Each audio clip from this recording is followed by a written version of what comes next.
Welcome to the Project Finance Primer, where we aim to make project finance easier to understand. In the first two episodes, we focused in particular on the sponsors and lenders in a project finance transaction.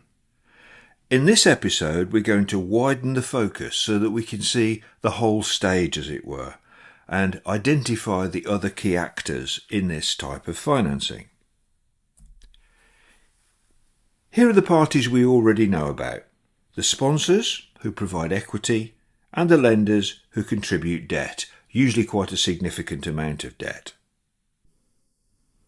As well as its contractual relationship with the lenders, the single-purpose vehicle will also need a range of other contracts to allow the project to be built and to operate when it reaches completion. The parties on the other end of these contracts will of course have their own interests and requirements, which won't always be the same as those of the project company. First and foremost, the SPV will need contractual arrangements with a construction contractor, or maybe more than one. We'll talk more about the nature of these contracts in later episodes. Let's just say for the moment that the SPV, and its lenders of course, is very keen to know that the project will be completed to specification, on schedule, and within the agreed budget. The contractors will be most interested in ensuring that once the project is complete, to the agreed specification, that they will get paid in full and in a timely fashion, and receive the margin that they anticipated so they can move on quickly and cleanly to their next job. Some construction contractors might not wish to sever their ties completely with the SPV if they also engage in operation and maintenance activity for the type of project they construct. They may become the operation and maintenance contractor. Lenders tend to like the operation and maintenance of a project to which they're lending to be carried out by a skilled and experienced contractor. They also like the contractor to be engaged for the long term, because that provides continuity. Sometimes the SPV has the staff to undertake project operation and maintenance, but before they agree to that, lenders will want to be sure that the necessary human and technical resources really are in place within the SPV. Once a project comes into operation, it will almost certainly need to have some form of supply, often in the shape of raw materials needed to manufacture the project's output. Some projects have a rather specialist form of supply in the form of a natural reserve or a resource. Wind farms need the wind to blow, solar farms need the sun to shine.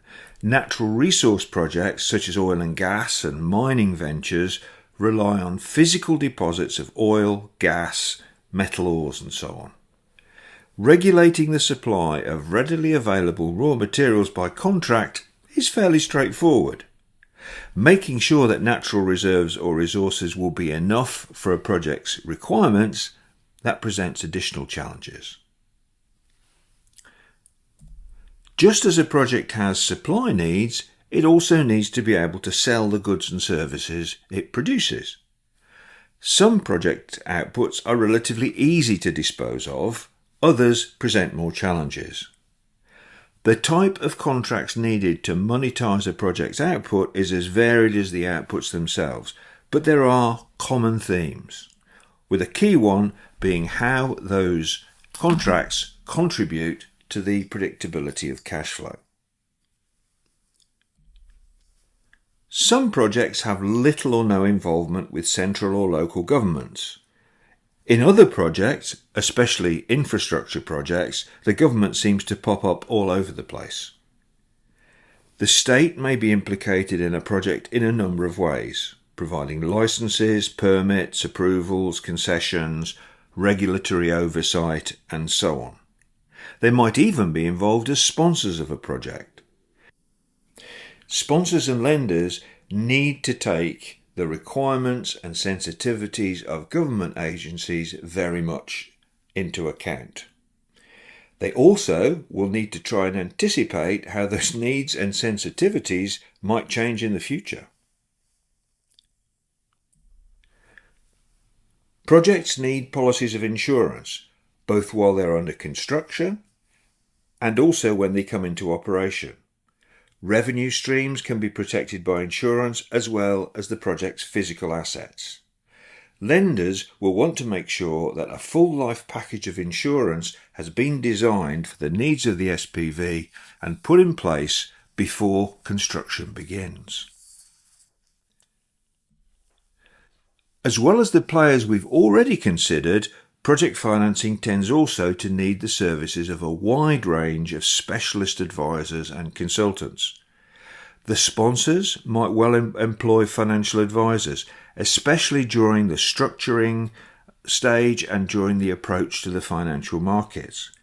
Sponsors and the SPV will certainly need legal advisors, and they might use technical consultants too. Lenders will also need legal counsel, and the more technically challenging the project, the more likely it is that they'll insist on having their own technical advisors as well. So far, we've spoken about lenders as if there was only one type of debt provider, but debt can be provided by a wide range of players, with each category of lender making a particular contribution to the overall debt package. An especially interesting set of institutions when the project is in an emerging market country are export credit agencies, multilateral agencies, and development finance institutions. We shall have much more to say about these in later episodes of the primer. So what have we learned?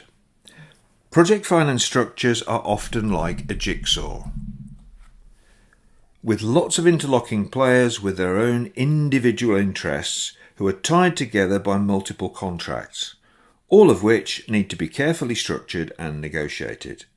I think you'll be starting to see why the structuring phase of a project financing can tend to be time and resource consuming and expensive.